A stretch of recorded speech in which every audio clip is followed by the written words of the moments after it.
की ज़िंदगी में अपना जो फूड होता है वो मेन हमारे लिए होता है कि हम लोग हमारे खाने के लिए ही सारा दिन भाग दौड़ करते हैं।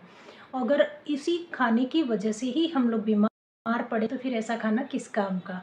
तो आयुर्वेद जो होता है वो खाने के बारे में बहुत सारे रूल बताता है, जिनको कि अगर हम लोग फॉलो करते हैं तो हम लोग हमेशा स्वस्थ रहते हैं। यहाँ तक कि जो हम लोग कुकिंग ऑयल यूज़ करते हैं, आयुर्वेद उसके बारे में भी बहुत कुछ कहता है। तो आज का मेरा टॉपिक इसी कुकिंग ऑयल के बारे में है। कृपया वीडियो को लास्ट तक देखिएगा, और अगर आपको वीडियो पसंद आती है तो प्लीज़ लाइक, शेयर और कमेंट जरूर कीजिएगा। और हाँ, अगर आप मेरे चैनल पर नए हैं तो प्लीज़ चैनल को सब्सक्राइब जरूर कीजिएगा। आयुर्वेद के अनुसार खाना पकाने के लिए जो सबसे अच्छे तेल होते हैं ना, वो जो पर्सन जो खाने वाला होता है उसकी प्रकृति के अनुसार, यानी कि वात, पित्त, कफ और मौसम और भोजन की प्रकृति सब पर निर्भर करते हैं। फिर भी आयुर्वेद में क्या होता है कि कुछ तेल विशेष रूप से बताए गए हैं जो कि हमारे लिए हेल्दी होते हैं, और इन्हीं में से कुछ तेलों के बारे में मैं आप लोगों से आज चर्चा कर रही हूँ। तो इनमें सबसे पहला तेल जो हमारा होता है वो होता है सेसमी ऑयल, यानी कि तिल का तेल। तो चलिए, मैं सबसे पहले जो चर्चा करने जा रही हूँ वो ये सेसमी ऑयल यानी कि तिल के तेल के बारे में होते हैं। तिल का तेल जो होता है वो गुणों में गर्म होता है, पौष्टिक होता है और कफ का नाश करने वाला होता है, और साथ ही साथ हमारी हड्डियों को भी मजबूत करता है, पाचन शक्ति को भी बढ़ाता है, और हमारी स्किन के लिए बहुत बेनिफिशियल होता है। और इसका उपयोग हम लोगों को विशेष रूप से ठंडे मौसम में करना चाहिए। इसके बाद जो सेकंड नंबर पे आता है वो होता है हमारा कोकोनट ऑयल। कोकोनट ऑयल जो होता है वो गुण में ठंडा होता है, पित्त का क्षमन करता है, और हमारी त्वचा और बालों के लिए बहुत ज़्यादा ही मॉइस्चर का काम करता है, और ये हमारे डाइजेशन को भी बूस्ट करता है। तो इसीलिए इसका उपयोग जो होता है वो विशेष रूप से गर्म जलवायु और पित्त प्रकृति वालों के लिए बहुत अच्छा होता है, कोकोनट का ऑयल। उसके बाद में मैं बात करने जा रही हूँ देसी घी के बारे में। देसी घी जो होता है उसमें सात्विक गुण पाया जाता है, और वो बलवर्धक होता है, स्मृति को बढ़ाने वाला होता है, और ये पाचन में बहुत हेल्पफुल होता है। ये हमारी स्वेलिंग को कम करता है, हमारी इम्यूनिटी को भी बूस्ट करता है। साथ ही साथ सभी प्रकार के, जैसे कि खासकर पित्त और वात, जिनकी प्रकृति प्रबल है पित्त और वात की, उनके लिए ये बहुत बेनिफिशियल होता है। तो इसीलिए घी का प्रयोग हर कोई आँख मूंद कर सकता है। उसके बाद में मैं बात करने जा रही हूँ मस्टर्ड ऑयल के बारे में। मस्टर्ड ऑयल जो होता है वो गुण में गर्म होता है, तीखा होता है, और वात का नाश करने वाला होता है। और इसके फायदे तो आप जानते हैं कितने होते हैं, कि ये पाचन में सहायक होता है, दर्द का निवारक होता है, सर्दी जुकाम में भी बहुत लाभकारी होता है, और सर्द मौसम में और खासकर उत्तरी भारत में ये बहुत उपयोगी होते हैं, क्योंकि यहाँ पे अकॉर्डिंग टू आयुर्वेदा जो क्लाइमेट की जो होता है, और उसके बाद में वहाँ रहने वाले जो भी निवासी होते हैं वो कफ का ही उनमें बाहुल्य पाया जाता है, इसीलिए सरसों का तेल उनके लिए बहुत अच्छा रहता है।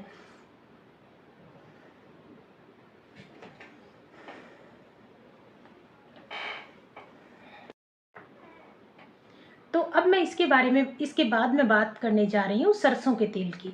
सरसों का तेल जो होता है वो गुण में गर्म होता है, तीखा होता है, और वात का नाश करने वाला होता है, और इसका डाइजेशन में बहुत ज़्यादा ही अच्छा रोल होता है, दर्द निवारक होता है, सर्दी जुकाम में भी ये लाभकारी होता है, और इसका उपयोग सर्द मौसम में, खासकर उत्तरी भारत में जहाँ पे ठंड बहुत ज़्यादा पड़ती है, वहाँ पे इसका उपयोग बहुत अच्छा माना जाता है।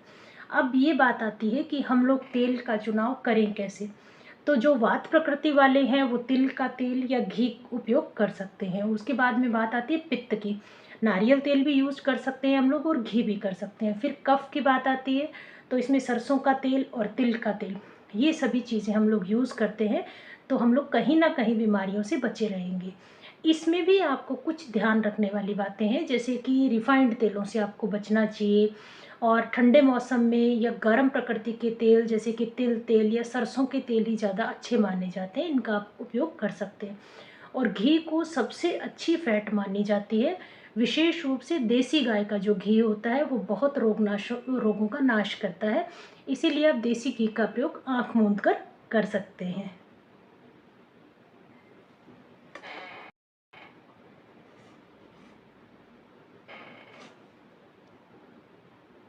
आयुर्वेद में प्रकृति के अनुसार आहार और जीवन शैली अपनाने की हमेशा से ही सलाह दी जाती है, ताकि शरीर में दोषों का संतुलन बने रहे।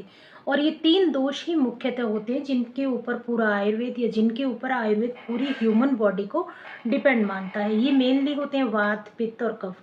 इसके जो ये कफ होते हैं, इनके अनुसार ही हम लोगों को खाद्य तेलों का चयन करना चाहिए।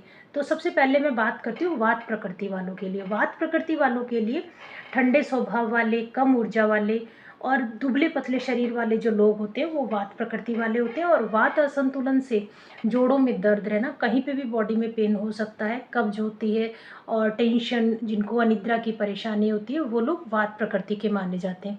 इनके लिए अगर तेल आपको बताना हो तो प्लीज़ तिल का तेल वात प्रकृति के लिए बेस्ट होता है। घी का उपयोग आप हमेशा कर सकते हैं। और साथ ही साथ अगर किसी को उपलब्ध होता है तो एवोकाडो का ऑयल भी वात प्रकृति के लोग ये ले सकते हैं। क्यों? क्योंकि ये तेल गर्म होते हैं, स्निग्ध होते हैं और भारी होते हैं, जो वात को बैलेंस करने का काम करते हैं। इसके बाद में हम बात करते हैं पित्त प्रकृति वालों के लिए। पित्त प्रकृति वालों का शरीर जो होता है ना, वो गर्म शरीर होता है और इनकी डाइजेस्टिव फायर जो होती है वो बहुत ज़्यादा होती है। जल्दी गुस्सा आता है, पसीना अधिक आता है और पित्त असंतुलन होने से उनको एसिडिटी की प्रॉब्लम अक्सर रहती है।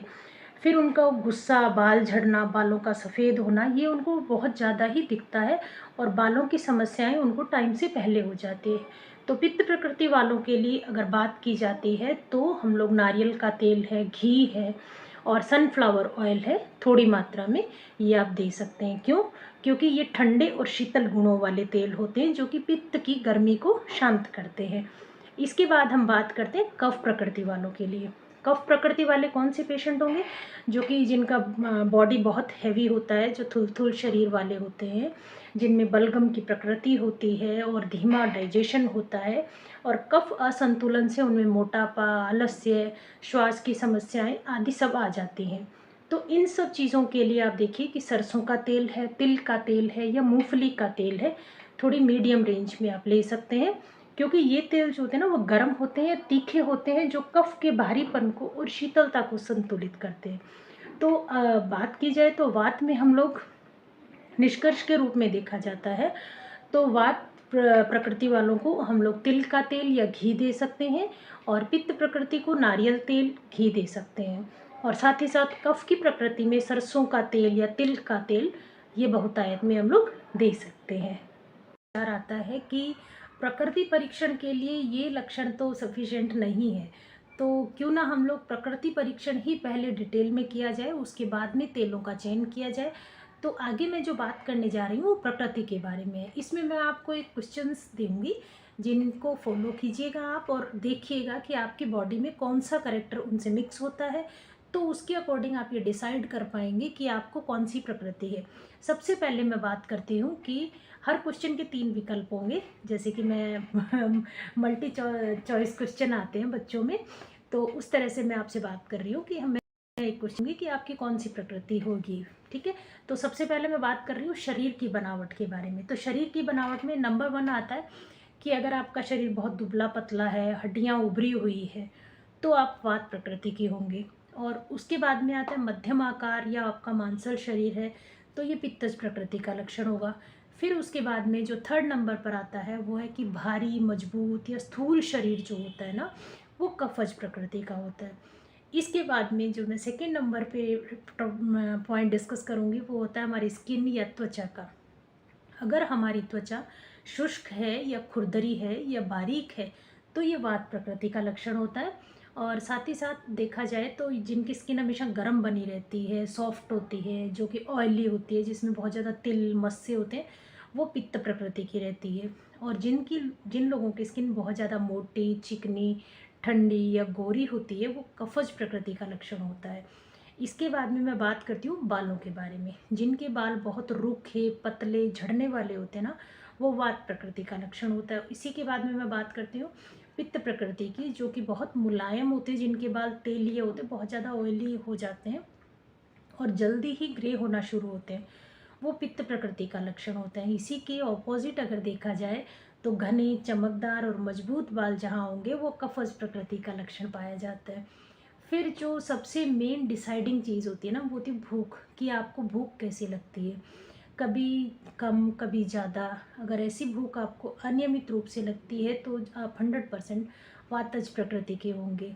और अगर आपको तेज़ भूख लगती है, समय पर लगती है, तो आप पित्तज प्रकृति के होंगे। कम भूख लगती है और देर से लगती है तो आप कफज के होंगे। इसी के साथ आपको भूख के साथ साथ डाइजेस्टिव फायर भी डिसाइड करता है कि आपकी बॉडी की प्रकृति कैसी।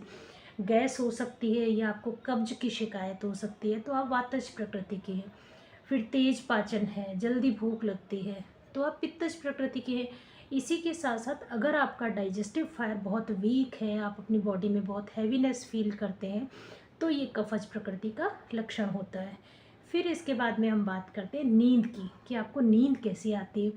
तो जिनकी नींद कम होती है या जल्दी टूट जाती है या वो नींद में भी चंचलता लिए रहते हैं, तो वो वातज प्रकृति का लक्षण होता है। फिर उसके बाद में मीडियम रेंज में जिनको कभी आ जाती है, कभी नहीं भी आती है, तो वो पित्तज प्रकृति का लक्षण है। फिर जिनको गहरी लंबी नींद आती है ना, बहुत आरामदायक, वो कफज प्रकृति के होते हैं।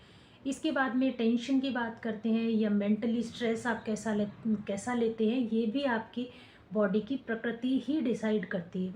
यदि आप बहुत जल्दी चिंतित हो जाते हैं, जल्दी डर जाते हैं, या कोई भी टेंशन आप बहुत जल्दी आपको इफ़ेक्ट करती है, तो ये वातज प्रकृति है। फिर गुस्सेल बहुत ज़्यादा है और आप फटाफट डिसीज़न लेते हैं, तो ये पित्तज प्रकृति का लक्षण होता है। उसके साथ में ही आप शांत होते हैं, धीरे धीरे बोलने वाले होते हैं, तो आप कफज प्रकृति वाले होते हैं। फिर अगर आपके बोलने की कैसी टोन है या कैसी फ्रीक्वेंसी है, ये भी आपकी बॉडी की प्रकृति को बताती है। जैसे कि जिनको बहुत तेज़ बोलते हैं, जल्दी जल्दी बोलते हैं, वो वातज प्रकृति वाले होते हैं। और जो स्पष्ट धारा प्रवाह बोलेंगे वो पित्तज के होंगे। और जो धीरे धीरे और कम बोलेंगे वो कफज प्रकृति के प्राणी माने जाते हैं। फिर आपकी बात आता है वेट का, कि जिनका वेट बहुत बढ़ाना मुश्किल हो जाता है वो वातज प्रकृति के, मतलब बहुत दुबले पतले लोग, उनके लिए कुछ भी कर दो उनका वेट बढ़ेगा ही नहीं। फिर जो मध्यम और स्थिर लोग होते हैं ना, वो होते हैं पित्तज प्रकृति के। फिर जिनका वेट बहुत जल्दी बढ़ जाता है वो होते हैं कफज प्रकृति के। तो अब आप इन पॉइंट्स के अंदर आप अपने आप को शामिल कीजिए और देखिए कि आप कितने कौन सी कैटेगरी में आते हैं और कहाँ पर स्टैंड करते हैं। तो आप देख पाएंगे कि आप अपनी बॉडी की प्रकृति को डिसाइड कर सकते हैं या नहीं। Thank you.